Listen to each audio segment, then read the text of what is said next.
So good evening and welcome to our Newground Kids Workers Volunteers like Prayer and Share Night. So tonight we're going to be mentioning a really exciting call in November with a lady called Catherine from Battle, and Kate's going to give us a little bit of an idea of that tonight.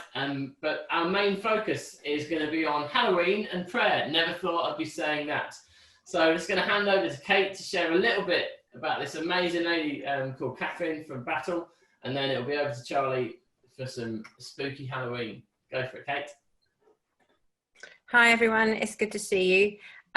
Yeah, I'm just going to sort of, I suppose, do a trailer for what hopefully will happen in November. So Catherine Garlick is a member of church, her and her husband, her young family. She's got 3 children under 4 and just very involved, really proactive in every way. She's a Key Stage 1 primary school teacher, but she's probably the most experienced person I've ever come across with under 5s. And she was very successfully running a TOTS group out in the town of Battle, which is a reasonably small town on the edge of Hastings, for the famous name. She's kind of built a real community of just friends with young mums out there. And so when lockdown happened, she's taken it all online, and she's been doing some amazing sort of nursery rhyme TOTS trails through Battle, which have now become quite famous in the town. So hopefully in November, I'm going to be able to get more of a video of her and hopefully get her to appear as well, just detailing what she's doing, giving people ideas. If you want to see more of what she is doing, you just need to put in TOTS Club Battle in Facebook, and you'll find it's an open group. You'll find out what she's been doing. She's excellent at linking into what's happening with church online as well. So look out for November. Brilliant, bless you. So the reins are yours, Charlie. Thanks, Matt. Okay, hi, I'm Charlie. I'm from East End Church, a church in London. I'm going to be talking to you about Halloween, which is obviously quite a controversial and tricky subject to be talking about. So I really appreciate you giving me this subject, Matt. Thanks very much. I will get revenge at some point. When I was prepping for tonight, I felt God talking to me about it, and I felt like he told me to just take you on my journey. So tell you the story of kind of my relationship with Halloween, I suppose, and then hopefully there will be things that you can relate to on my journey. And I do want to make it clear as well that what I'm saying is something that God has spoken to me and to East End Church, and I know it's not going to be everybody's cup of tea, and it's not necessarily going to be something that every church will want to do, but this is what we feel at East End Church God is telling us to do at Halloween. So I'm not saying that this is something that everybody should be doing. Before I start, I felt a bit nervous tonight about doing Halloween on my own, so I asked my friend if he could pop along and help me. I hope you don't mind. He's not the prettiest looking person, but he said he's really up for it. He hasn't eaten much recently and he's very quiet, but anyway, he said he's up for it, and he's called Stan. So I'm just going to bring him into shot. Hang on, like that. A bit more over this way. I want to get the best of you, Stan. I know you don't.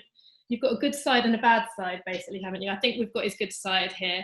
So this is Stan. He's going to be helping me tonight, and he basically represents Halloween for me, and we'll see how my feelings have changed towards him over the last 30 to 40 years.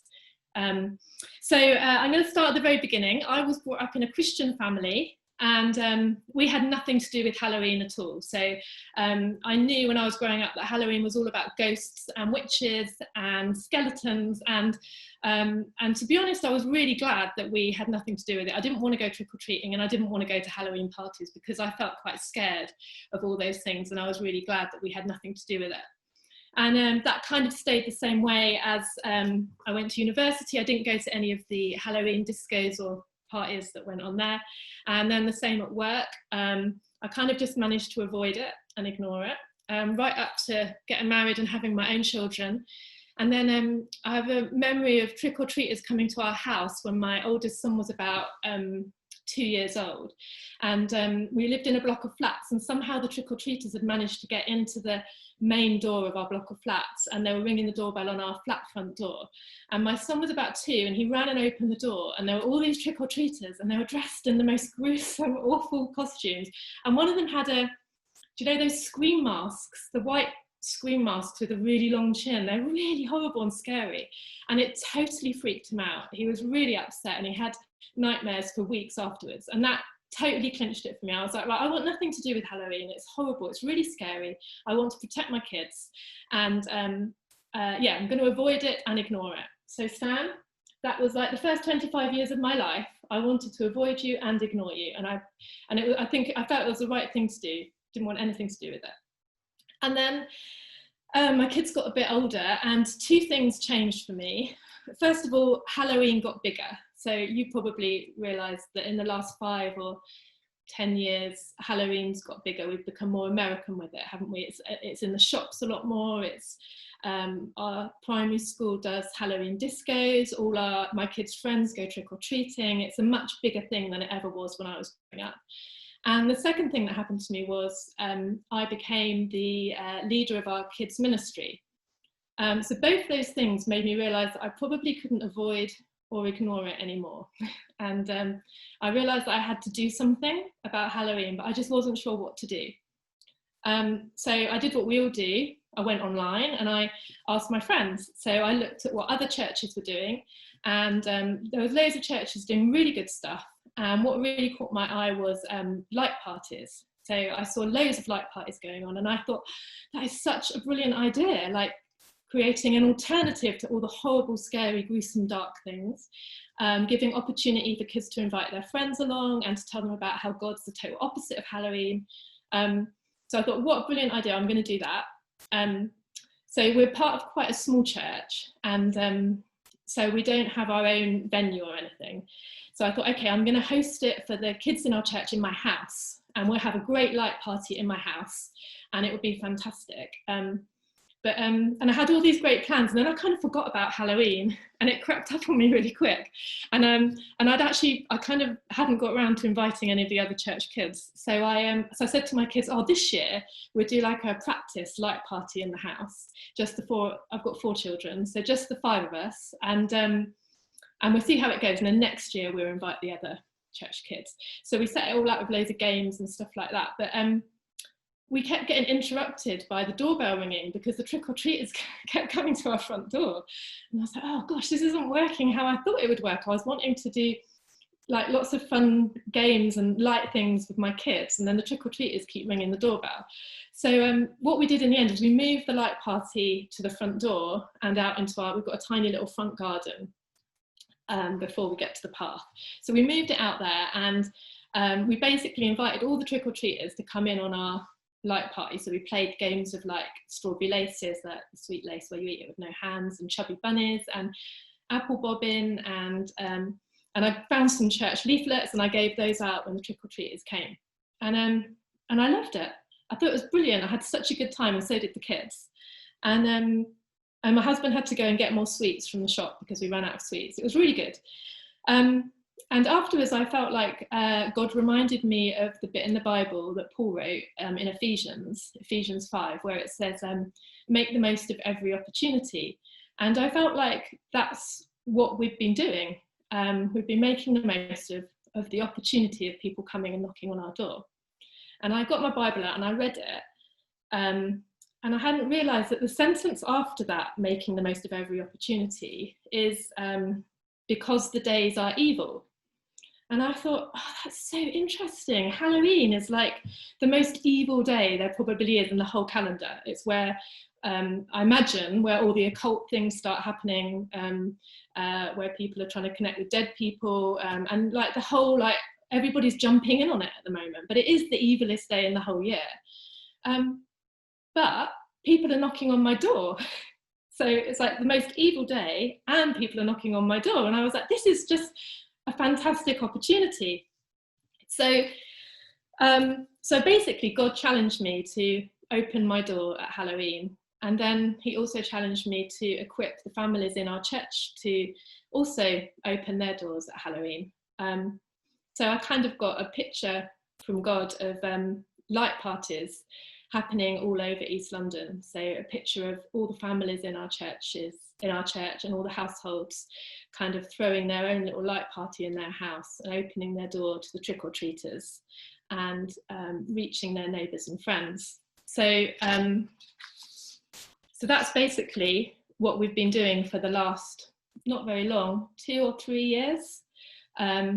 We've been equipping our families in East End Church to open the door to their friends and their neighbours. And I'm going to stop there because I think that's probably a good moment to break into breakout rooms and discuss what I've just said. And then when we come back after that, I'll talk about the 2 things that we do to equip our families and our kids for Halloween. But I'll leave that until afterwards.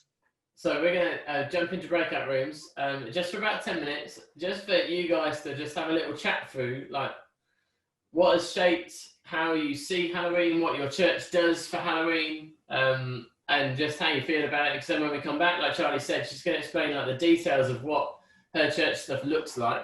Then we're going to go to breakout rooms again, just to really discuss where we're at with that and what we think we could do if we choose to do so. So over to breakout rooms. Join away, go.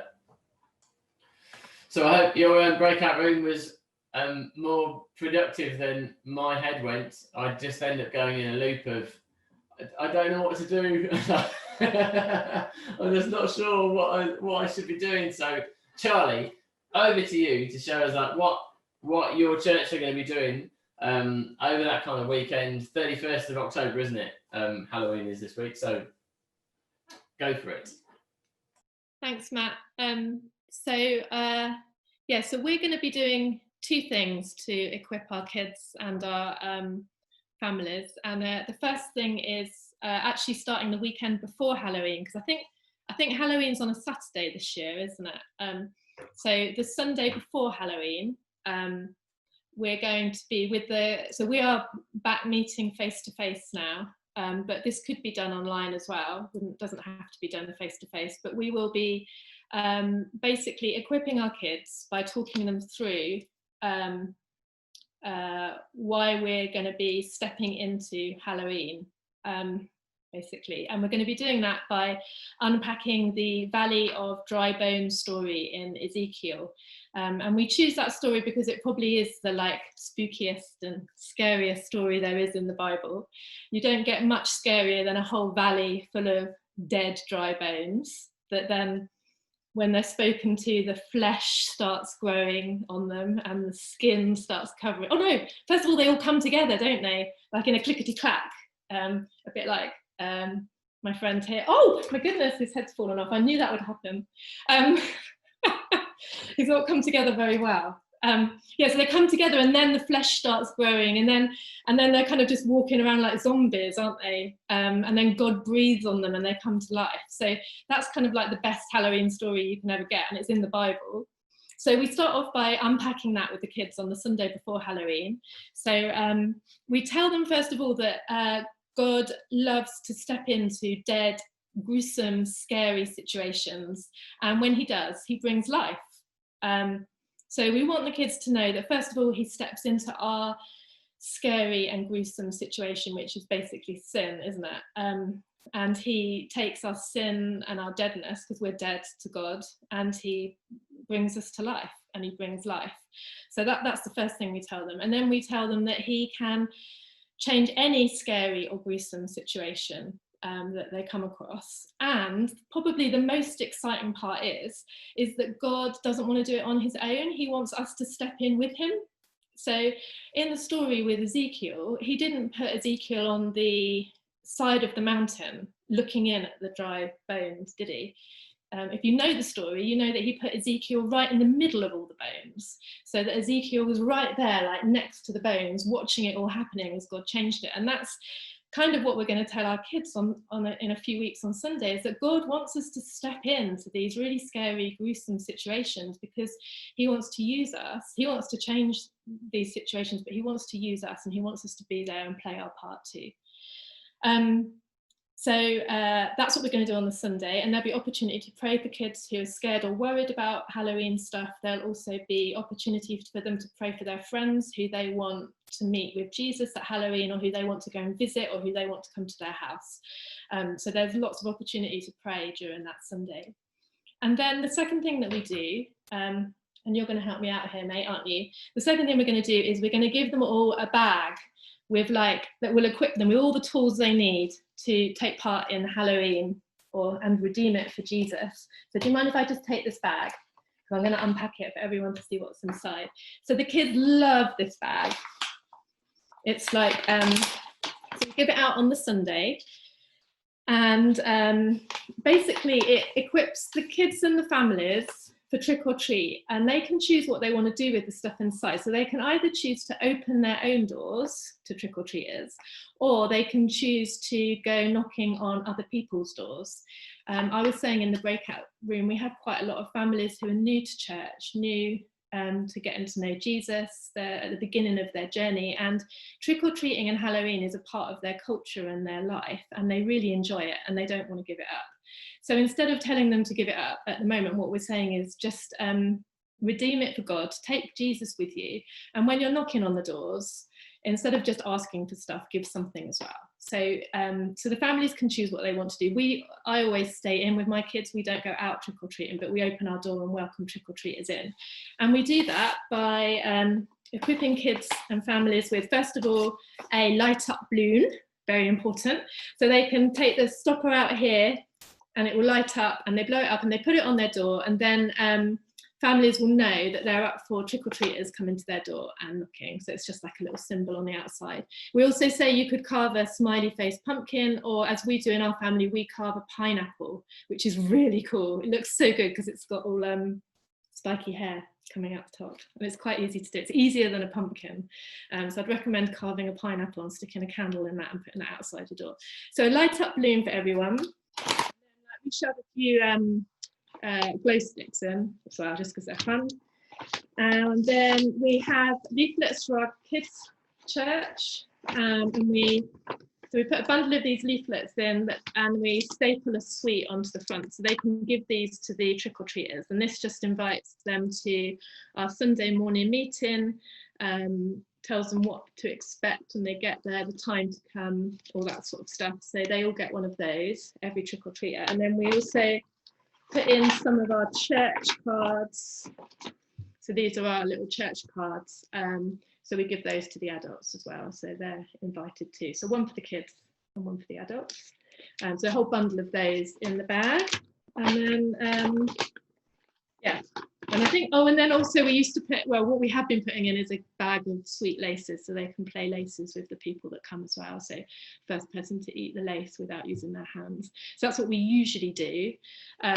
Obviously, we'll be doing something a little bit different this year. I'll talk about that in a minute. But I just want to say that it's just, this bag's been brilliant. The kids love it. The parents love the fact that we're equipping them with something they can do with their kids, whether it's staying in and opening their doors, or whether it's going out and knocking on other people's doors. It's been a real success. We've seen a few kids coming in onto church, not loads, but a few. But most of all, we've seen families connecting with their neighbours and local people, and just getting out there on the streets. And last year Halloween was on a Wednesday, and so we equipped all our Connect group leaders with these bags, and we made it part of the Connect group for them to open the door and play games with the trick-or-treaters as well. So that's how we kind of got the whole church involved last year. So yeah, so it's been brilliant. We've really enjoyed it, but obviously this year it is a little bit different. So this year what we're going to do is we're still going to equip our kids on a Sunday morning. So we're using our, this is a plug moment, Halloween in Bubbles content. So if you want this, you can go to our website and download it. So it basically talks the kids through the Ezekiel story. a slimy pit memory verse, object lesson about God getting his hands dirty and stepping in, and how the cross is proof that God likes to step in and change and transform stuff. And then 3 different responses, so you can choose whichever response you want to do with your kids. There's slime prayers, blanket prayers, and name on a bone prayers. I'm not going to tell you about those because you can download it and read it for yourself. You don't need to know that. So that's what we're doing this Sunday. And then we're going to prep, this might be a bit controversial, but we are going to prep our families for trick-or-treating. I don't know, it might be different in different areas, but there's a bit of a buzz around here already about it. So we're going to give them the bags, and then families can make their own choices about whether they want to open the door or go out. At the moment, government advice says that you're allowed to go out in groups of 6 or less at a social distance, with hands cleansed and wearing face masks. So we're putting a bottle of hand gel into the bag and some kind of advice on how to do it safely, or how to answer your door safely. So little things like making sure you hand gel between each cooler or house, making sure kids don't all dip their hands into one big bucket of sweets, but you give them out into their bucket, so there's not a sort of transferring of germs into the sweets. What else are we going to do? Oh, maybe marking 2-meter spaces by your front door so people can queue up and don't crowd around the front door. Those sort of things we're advising. Obviously it might change before then. At the moment we think it's okay, but by then government advice might have changed, and we'll just say to parents, be wise and do what you think is the right thing to do, but we're still going to equip you to do it. And if you don't go out, just you can stay at home and still use all the stuff, eat the sweets and pray. So that's how my relationship with Halloween has changed over the last 30 or so years. And I think, like Stan, it's still a work in progress. I'm sure there's other things we could do or not do. To be honest, Stan needs to put a bit of flesh on, and needs a bit of life breathing into him. So I'm hoping that will come soon. And I'm sure God will keep talking to us about what we do at Halloween, as I'm hoping and praying he'll talk to you as well, so that you hear from him and go out and do whatever he wants you to do, making the most of every opportunity. And that's it, really. Brilliant. Charlie, thanks so much. And I think I want one of those bags. Probably not Stanley though. So we're going to jump into breakout rooms for a little bit of a shorter time, just to discuss like the plans that Charlie's doing, and just for you guys to share. If your church are doing anything, just share those ideas, because it's always helpful to hear of what other people are doing, because then you don't have to invent it yourself. So breakout rooms for about 7 minutes. Then when we come back together, we're going to be praying about Halloween for 1, and Jesus to be known throughout it, and 2, really praying for toddlers groups and under 5s and young parents who are hitting this with less support than they've had for years. So over to you, breakout rooms, but I will see you in 7 minutes time. So thanks loads, Charlie, for this evening, and thanks, Kate, for mentioning Catherine for Battle, who will be joining us next time, hopefully in some way or another. What we have to do now is pray, and our 2 things on our hearts is, and again, I have to be honest, I'm still not sure I know where I'm at with Halloween and interacting with it, celebrating some stuff on the same night. I'm still a blur. So if that is you, then you're not on your own. But I do know that I'm unashamed about the gospel, and if God's presenting an opportunity in Halloween to knock a load of dark stuff out of the room and bring a load of light, then I'm utterly up for that. So thanks loads for, again, everything that you said tonight, Charlie. So we really want to pray for about this half term, Halloween, light over dark, and also really want to pray for our under 5 genre. I know that a number of churches are starting either with the non-mobile baby groups, because they seem to be the easiest to kind of cater for, up to toddler groups who aren't so easy to cater for. But I think the thing I really want us to pray about when we go into breakout rooms is really the parents, because I don't think there's ever been a time when people have had babies and first time growing into toddlers, and they haven't had, especially if they're part of church, haven't had that massive network of support straight away. And even those who rely on church groups who aren't Christians have had just all that taken away for potentially the most stressful scary, brand new time that you actually have in your life, pretty much. Even beats going to university. So, so we're going to jump in our breakout rooms and really lift up. Cool would it be to see the gospel break out over Halloween, and really need God's hand to bless like parents, non-Christian parents, Christian parents, the like of this kind of under 5 group. So we're going to jump in for 10 minutes, then bring us back together for a final goodbye. In your breakout rooms, off you go. So that is it for another evening. Pleasure to meet you, Stan. You're a weirdo. Always a pleasure to see you, though, Charlie. Yeah, you can wave, mate. You can wave. The next one is November the 9th, where we will really hopefully have a really good either video from this hero called Catherine, or even have her live herself. And in the meantime, we'll be posting some things about toddlers groups and baby groups that that guidelines and COVID sort of alludes to.